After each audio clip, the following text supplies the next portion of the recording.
Hello, and welcome back to Brightland Milling. Thank you guys so much for joining us. First and foremost, thank you so much for your guys' support. We got the highest views in our last video, over 200, which for us is pretty big. And so I just wanted to say thank you so much. Hopefully we're going to be standing up a Shopify store here in a few months, trying to get our products on there. Leave comments. Like the videos, subscribe if you haven't. It helps the algorithm, which ultimately is going to give us more traffic and hopefully make our family business more successful. If you guys have ideas, put them in the comments. We would love to respond to you guys, do videos on what you guys think would be cool. I also wanted to give a shout out to one of our fans who actually made me this awesome coffee mug. And I know what you guys are thinking. Your fans, this is what, probably your mother or something that did that? Thanks, Mom. It's a great mug. My mother's a great lady.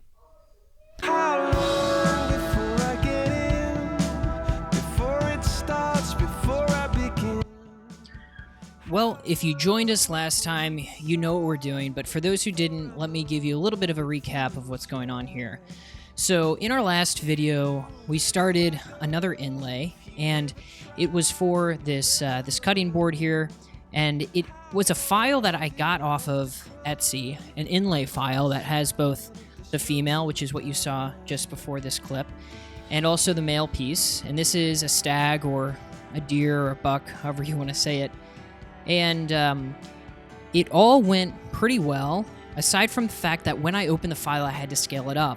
And here you can see me working with the file, and the male part, actually I cut last time, was just too small. It was radically too small. So here I am working on the male side, and I'm just making sure that it exactly matches the dimensions of the female so that there's a good fit. So having done that, I'm going to come in here first with the 1/4 inch down cut.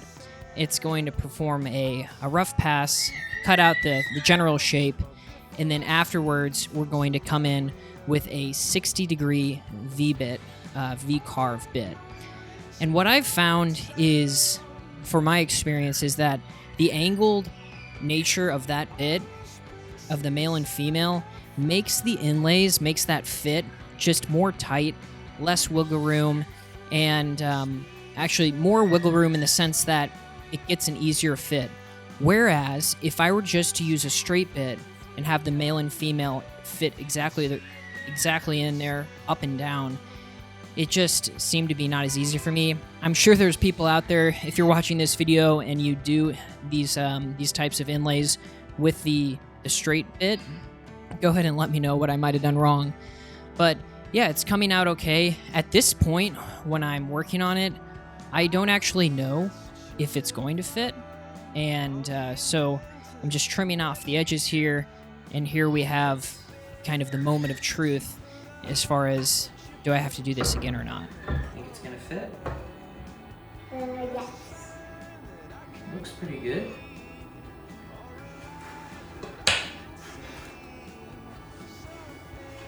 It fits. High five? Okay, that's good. It's really cool. Praise the Lord. Very good. So thankfully, it fit. And now we just have the job of gluing it up. I have read up on a little bit about how long you should wait for this glue to dry. Technically, wood glue dries in about 30 to 60 minutes, but that is different than the actual cure time. So for it to actually cure is something like 24 hours, where that chemical bond takes place, and it really gives you such a strong adhesion where you can run a bit over the top of it and not worrying about these little pieces coming out.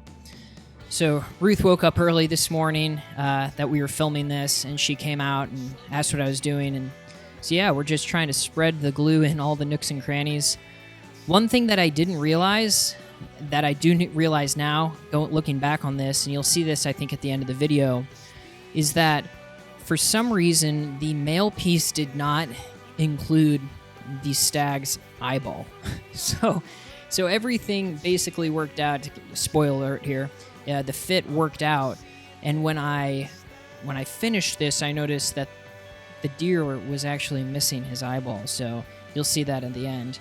But that's something I couldn't fit in this video. Here we have to make sure how much are we going to cut away. So now that this thing's glued together, I have to determine how thick is this top piece, the gap underneath the top piece, and in between the top piece and the cutting board. How much should I actually cut away?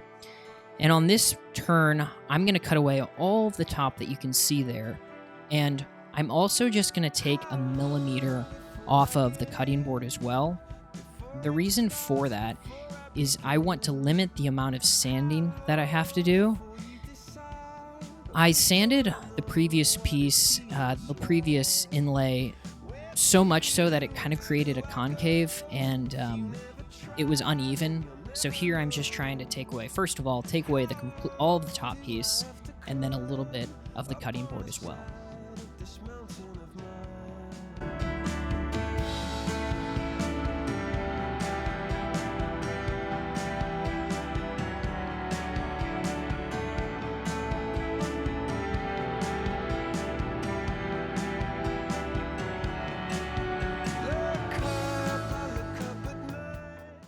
This is an interesting part in the video.